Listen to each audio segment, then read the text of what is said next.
If you don't practice that your religion within the circumferences of this our core value, you're going to have problems with our people. Yes, of course. I'm going to give you an example. Like, for no reason should you come here and talk about marrying your cousin or sleeping with your cousin. Yeah, you're going to have serious problem with whether you're a pedophile, or whether you're a Christian. You understand? Or you are practicing, or you are traditional. This you want to marry somebody that is below 18. This is the Stereosis. You're welcome to our podcast for the day, and a happy new year to you. There is a trend on Twitter and some other social media. So often you see Igbo Muslims. Now, some people claim Igbo Muslims are marginalized. Some people even ask, are they Igbo Muslims?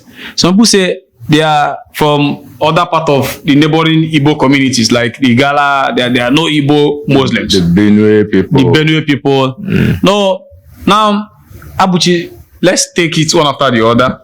Have you ever seen an Igbo Muslim? Yeah, I have one in my village. Okay. If you come down east, you see a lot of mosques. You go to Onitsha, yes, you see the mosques. You go to all the campuses in the east, you see a mosque, and then you go to Enugu, and then you see a lot of mosques. One at one, you go to all the military installments here. Yep. There is a mosque, and then they are not just Hausa or Yoruba Muslims there. There are Igbo Muslims. I have an imam who is from my own village. And he's in charge of the one in Gariki. And there is no problem between the guy and every other person.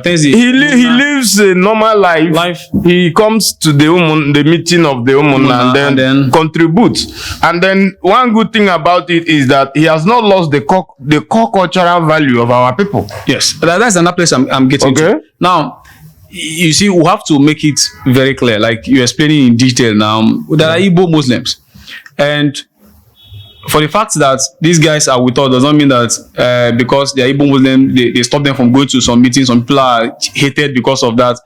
Now, you mentioned earlier on that your dad was not even a Christian. No, he was never a Christian. This is a normal Igbo culture. Like, we've been existing here, living here, peace.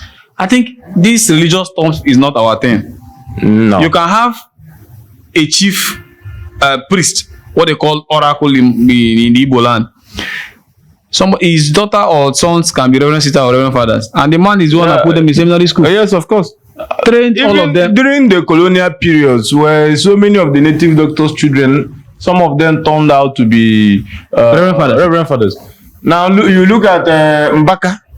His father was, or either his father or his grandfather was also a native doctor, and Mbaka is in the church. A very so the priest. Igbo people don't care about I was saying something. I wanted to say something. There was a time when I wanted to divert from Christianity to any other. The first one I gave a thought was Islam. Yes, I thought about. With that time, the period I was in Dubai, I thought about converting to an Islam, not because of any pecuniary interest, but because I was convinced by even what they were doing. But over time, when I got home, I said, why would you leave it and then go do some other things that you don't even know? The meaning of point A to point Z and all the rest. Okay, let's get to the point. And you see, a lot of them say they are marginalized, and there is something people don't understand. Like what we've been discussing, that this is a reality. You just follow what ignorant people are saying online, and you say they are not actually marginalized. What actually they call marginalization is, like, when you try to practice this, your new or any other religion. It's not necessarily Islam. When you come to the Igbo culture, there are core values. Yes, of course. There are core. These core values cannot be compromised for anything. Whether you're a Christian or you're practicing. Even the Northerners. Yes, even the Northerners. Were they Muslim from the beginning? No, they weren't. Prior to the coming of Usman Danfodio, yes. they were traditionalists. Yes. Now I can now tell you, even after the coming of Islam, the North or the Hausa people still maintains their core cultural values. Yeah, they merged it with Islam. Yeah. Otherwise, why do you see that a lot of Islamic people, they still do juju? Okay, they still do a lot of charm. Yes, I think it's permitted. Because the people they came to meet were also people of the traditional worshiping people. So how do you change it? Now, the problem you might always see with this kind of people who complain, if they exist anyways, is that because when you are a minority, you notice that out of your whole village, maybe half are Christians, the other 1/3 is African traditional worshiper, and then some other people are non-inclined to it, and then you are just 2% of the whole population. Sometimes you feel like you are alone, and then your voice is not heard. And your voice is not heard. So it's a self-inflicted marginalization, not people's inflict. Because if you come to Umunna, you cannot come for a meeting in the town square or in the village square, and somebody will tell you, stand up and leave, you're a Muslim. No, it doesn't happen. So what is the marginalization? Even when somebody who is mentally drained attends that kind of meeting and he wants to speak, in Igbo culture, he's allowed to. You must allow him to say what he wants to say. And the others will tell you to allow him to say what he wants to say. So that's how you understand. So the marginalization they're talking about is self-inflicted. Yeah, and sometimes it's just, let me paint a scenario for you. It's just like someone who came to a port and stole a meat. You know that feeling when you steal meat and you put it in your mouth, and then you're moving down the aisle of the house, and then your mother is walking past, just passing by.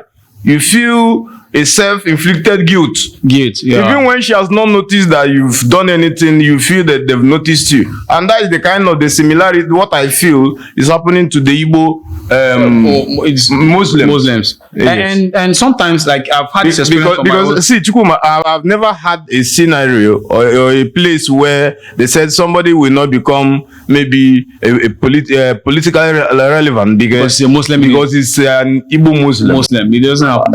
You know, that's not the criteria for anything here. Even like if you go down to Osoka, I hear about those they call the outside bagwas. You know those. I think those people. Is it Okuje? No, that's Atibagwa. Atibagwa. Yes. So you see them.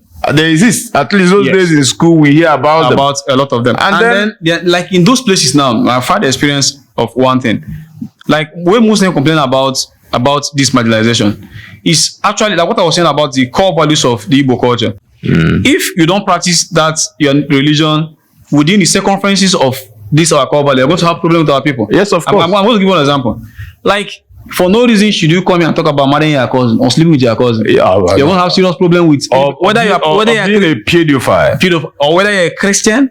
You understand? Or you are practicing, or you are traditional. This you want to marry somebody that is below 15. If you are even talking about marginalization, the people that should even cry more are even the Christians, because the Christians actually went through hell.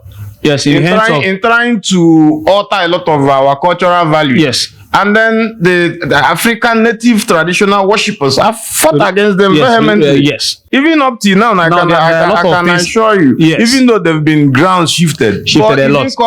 Cheap. Like even in my own now, the constitution has been written where even if you don't drink alcohol, is monetized for you. Yes, you understand? There are a lot of communities in our place. And that's what we must make very clear here is that we're a Republican people. Yes, of course. What works here does not work here. So for you to say Igbos are marginalized, Igbo Muslims are marginalized, those things are not.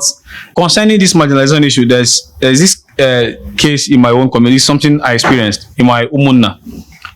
This guy, as a young person, he went to the north and then converted into Islam, and then married to like 2 or 3 wives. Fortunately, some of them were Igbos. Okay. So at his old age, maybe both 60, he came back to the east. Okay. And he came back with the wives who are Igbos. Okay. One particularly from Ugbo. They now had like 5 boys or 4 boys. So the younger guys started converting back to Christianity, and some of them stayed in between.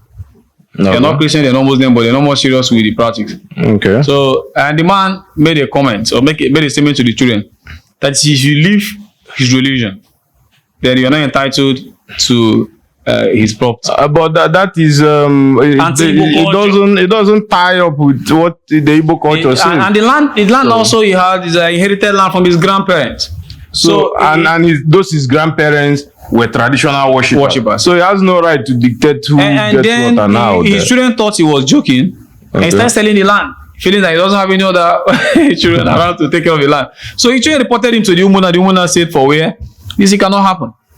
And she should stop selling her land. And then they forced the guy to give, especially the first children and all those boys, they had to get a land where they will build.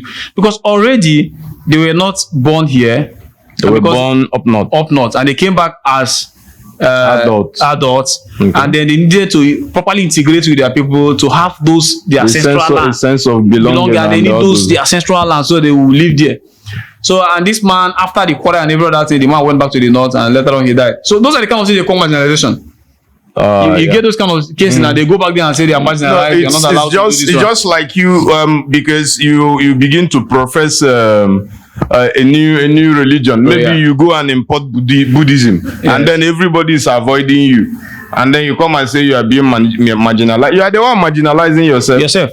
Because it's very alien to us. We don't understand the tenets of what you're doing. And do we know if you're killing us or you're happy because we are not interested? And this must be understood properly. Every society is organized around their core beliefs like language, culture, shared religion, and all those kind of things. Even in the West, they practice. You see, like most of their things are around Christianity. I agree with you. So when you come with something that is actually very alien to what even if the people will adapt to it, it will take time and then conviction to accept that you are all part of this. It took the Europeans so many years to convince African traditional worshippers, some of them, to convert to Christianity, and they did convert. And then those who converted, people who were very resilient to the things of the white men, seeing the successes of those other people, were forced to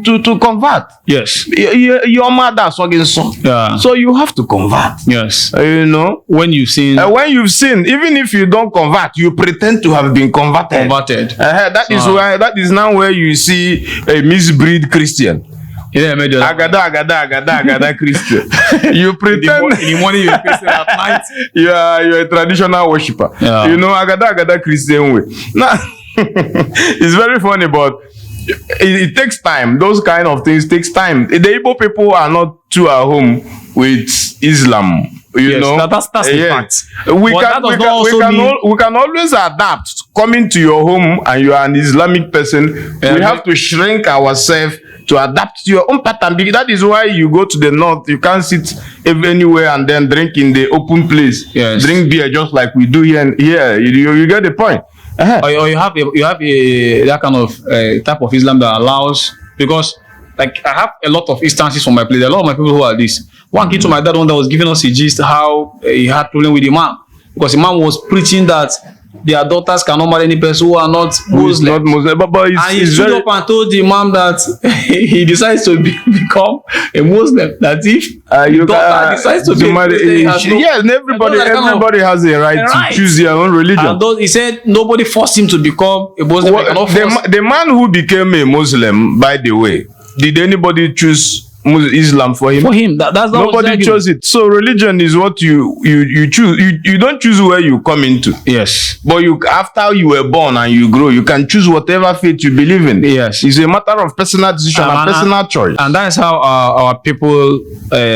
That's how our people have come to live their life for a very long time. So you cannot just. Yes, of course. I tell you, you have a right to choose whatever you want to choose as your own religion. Yeah. But you do not have a right to tell me impose it on. No, you don't have a right to tell me how I should react to the religion you claim that you are practicing. Yes. That means you are even the one marginalizing me when you force me to like your religion. The person is a rogue, is a thief, and then a tyrant that should be feared. Yeah. Quote me. Okay. Thank you so much. Please, if you like what you said here and you want more people to see it, please comment and like this video. Thank you so much.